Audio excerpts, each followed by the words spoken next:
श्री स्वामी समर्थ. स्वागत आहे तुमचं माझ्या युट्यूब चॅनलवरती. आजचा दिवस तुम्हाला खूप छान सुखाचा समाधानाचा जाऊ देत, हीच मी स्वामींच्या चरणी प्रार्थना करते आणि आजच्या या नवीन व्हिडिओला सुरुवात करते. शारदीय नवरात्री आणि विजयादशमी झाल्यानंतर वेध लागतात ते कोजागिरी पौर्णिमेचे. अश्विन महिन्याच्या शुक्ल पक्षातील पौर्णिमेला शरद पौर्णिमा किंवा कोजागिरी पौर्णिमा म्हणतात. हिंदू धर्मात कोजागिरी पौर्णिमा मोठ्या उत्साहात साजरी केली जाते. अर्थात कोजागिरी पौर्णिमा ही वर्षातील सर्वात मोठी पौर्णिमा असते.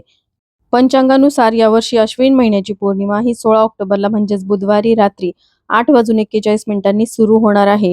तर ही पौर्णिमा तिथी दुसऱ्या दिवशी म्हणजेच 17 ऑक्टोबर रोजी गुरुवारी संध्याकाळी 4:56 समाप्त होणार आहे. आपल्याकडे सूर्याने बघितलेली तिथी म्हणजेच उदय तिथीनुसार तो दिवस साजरा केला जातो.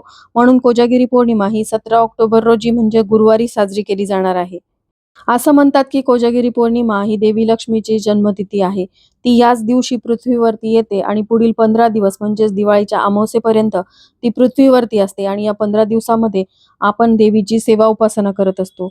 या दिवशी ती प्रत्येक घरी जाते आणि बघत असते की कोण तिच्यासाठी जागा आहे. म्हणूनच या पौर्णिमेला कोजागिरी पौर्णिमा असं म्हणतात. याचाच अर्थ कोण देवी लक्ष्मीसाठी जागा आहे.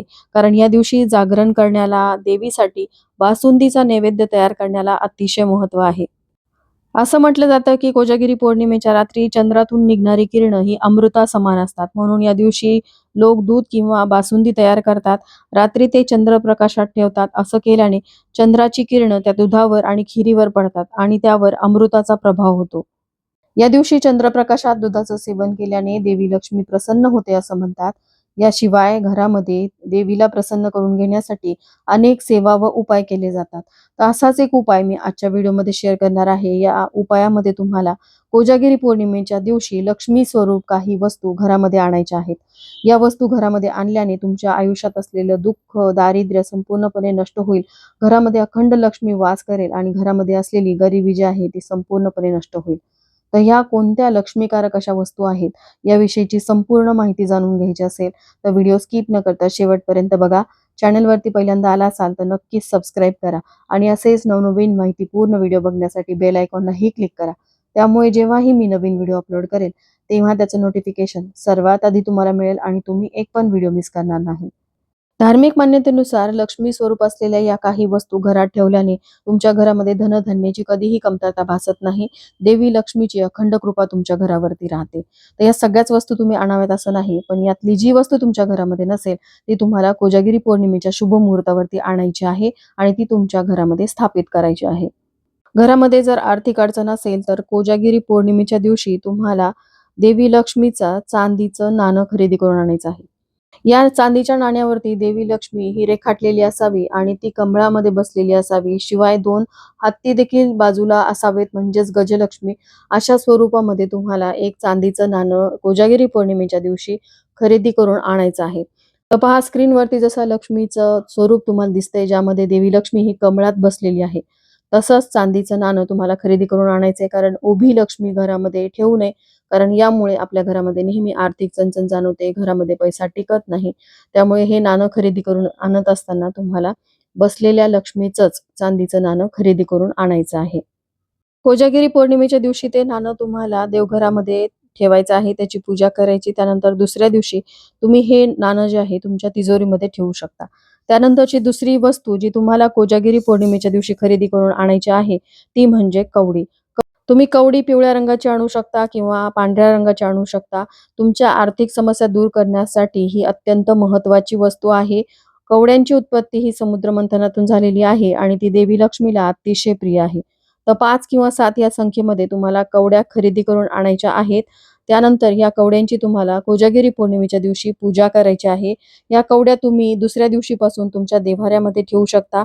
देवी लक्ष्मीचा फोटो असेल तर फोटोसमोर किंवा जर तुमच्या देव्हाऱ्यामध्ये देवी लक्ष्मीची मूर्ती असेल, तर मूर्तीसमोर एका वाटीमध्ये किंवा प्लेटमध्ये तांदूळ भरायचे आहेत आणि त्या तांदळावरती ह्या कवड्या तुम्हाला देवघरामध्ये कायमस्वरूपी स्थापित करायच्या आहेत. घरामध्ये कवडी ठेवल्याने कवडी ही धनाला आकर्षित करते. देवी लक्ष्मी आपल्या घरामध्ये स्थिर राहते. म्हणूनच कवड्यांची खरेदी तुम्ही कोजागिरी पौर्णिमेच्या दिवशी करू शकता. त्यानंतरची तिसरी वस्तू जी तुम्हाला कोजागिरी पौर्णिमेच्या दिवशी खरेदी करून आणायची आहे, ती म्हणजे श्रीयंत्र. हिंदू धर्मग्रंथांमध्ये धन कमवण्याचे अनेक मार्ग सांगण्यात आले आहेत. श्रीयंत्र हे त्यापैकीच एक. श्रीयंत्राला देवी लक्ष्मी आणि धनाची देवता मानले जाते. श्रीयंत्र हे देवी लक्ष्मीला प्रसन्न करण्याचा उत्तम उपाय आहे. असे मानले जाते की श्रीयंत्राची मनोभावे पूजा केल्याने देवी लक्ष्मीची विशेष कृपा प्राप्त होते. श्रीयंत्र देव्हाऱ्यात स्थापित करण्यापूर्वी श्रीयंत्राला सिद्ध करूनच त्याची स्थापना देव्हाऱ्यात करावी. शुभ दिवशी जर श्रीयंत्र घरात खरेदी करून आणलं तर त्याचे अनेक पटीने आपल्याला शुभ परिणाम प्राप्त होतात. यामुळे देवी लक्ष्मीच्या आगमनामध्ये कोणताही अडथळा येत नाही. म्हणूनच घरामध्ये श्रीयंत्राची स्थापना कोजागिरी पौर्णिमेच्या दिवशी तुम्हाला करायची आहे. त्यानंतर पुढची वस्तू जी तुम्हाला कोजागिरी पौर्णिमेच्या दिवशी घरामध्ये आणायची आहे ती म्हणजे शंख. आता शंखाचे अनेक प्रकार आहेत. मग नेमका कोणता शंख आपल्याला घरात आणायचा आहे?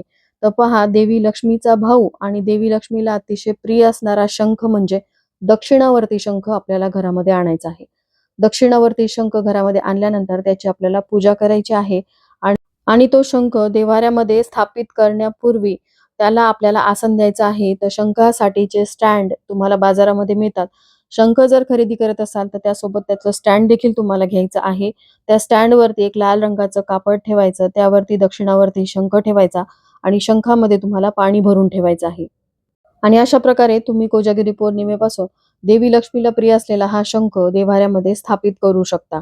त्यानंतर पुढची वस्तू जी तुम्हाला कोजागिरी पौर्णिमेच्या दिवशी खरेदी करायची आहे ती म्हणजे गजलक्ष्मी. हत्ती हे जसे इंद्राचे वाहन आहे तसे ते श्रीलक्ष्मीचेही वाहन आहे.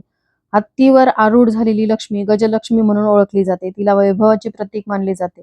म्हणूनच आपल्याला कोजागिरी पौर्णिमेच्या दिवशी हत्तीच्या जोडीची खरेदी करायची आहे. हत्ती ही विशेषतः समृद्धी आणि वैभवाचं प्रतीक मानलं जातं. म्हणूनच तुम्हाला गजलक्ष्मीची खरेदी कोजागिरी पौर्णिमेच्या दिवशी करायची आहे. तर या काही शुभ वस्तू आहेत ज्या खरेदी केल्याने घरामध्ये अखंड लक्ष्मी नांदते, सुख समृद्धी येते. व्हिडिओमध्ये सांगितलेल्या सगळ्याच वस्तू तुम्ही खरेदी करून आणाव्यात असं नाही. यापैकी जी वस्तू तुमच्या घरात नसेल ती तुम्हाला खरेदी करायची आहे. तर चला, याबरोबरच आजचा व्हिडिओ मी इथं सेंड करते. व्हिडिओ आवडला असेल तर लाईक, शेअर, सबस्क्राईब करा. श्री स्वामी समर्थ.